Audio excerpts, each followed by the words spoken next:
So, what is a shithole country? People are arguing about this a lot, saying that, you shouldn't call countries shitholes. And so, let's see. I've been thinking about this and I've been trying to figure out what the definition of a shithole country is. So, let's see. I kind of came up with a bit of a list. Number one, it's dirty. It's really dirty. It's like everywhere you look, there's trash.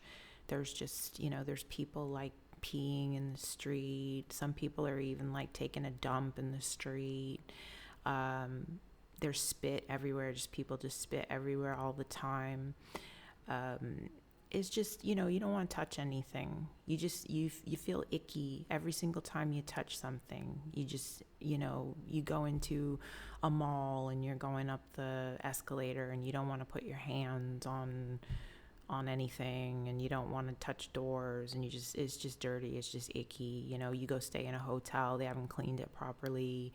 You go in a restaurant, you instantly get food poisoning because you know that somebody's been in the restaurant cooking meals in the kitchen and they've gone to the bathroom and used their hand to wipe themselves, and then they didn't wash their hands afterwards. And then you end up just, getting food poisoning and just having a messed up stomach all the time because you're just eating like dirty food. So the food safety is pretty bad. Things are not well maintained. You have a lot of, bad roads, buildings in disrepair. Plumbing doesn't work in a lot of the buildings.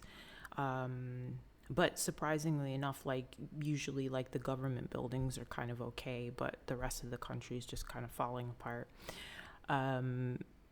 Yeah, like traffic is really unruly, and like it's just not managed properly. Like some of the street lights don't work. There's just everything just looks broken, and like it's either broken or on its way to being broken, and you just know that there's nobody that's going to come and fix it. There's nobody that's going to maintain it, because basically like whoever's in power is just spending all of the government money, like the tax coffers is just going on themselves. They're buying like SUVs with it, or taking their families on expensive vacations, and whatever money is supposed to be spent on infrastructure just doesn't get spent on infrastructure. So that's number one. Number two, and this one kind of comes back to governments again. Like either there is no real government per se, and instead of that being replaced with some sort of like regional organization, there's just like warlords, or there's people that are just kind of enforcing the way they want things to be through the use of violence or weapons, or intimidation or whatever.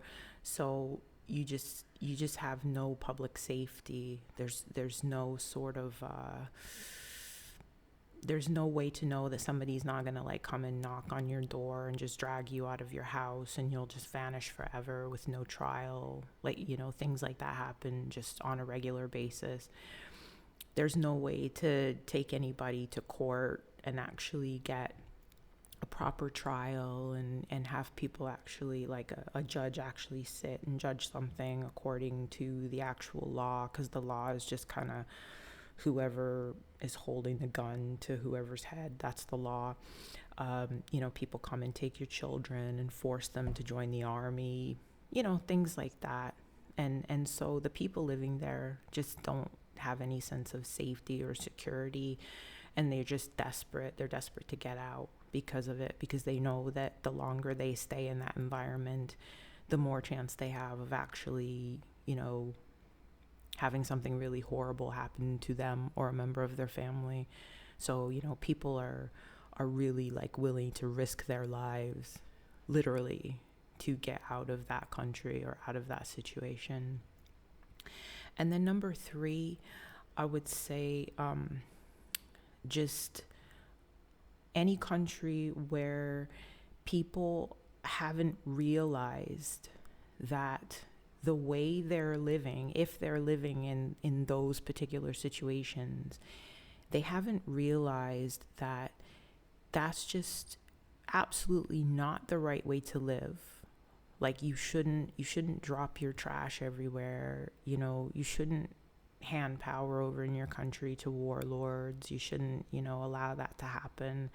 And I know a lot of people say, well, the warlords have guns. And it's like, sure, but generally speaking, warlords even operate in a situation where they're the minority. Like in most cases, warlords come to power because the overwhelming majority of the people have just kind of like chickened out and let them take power.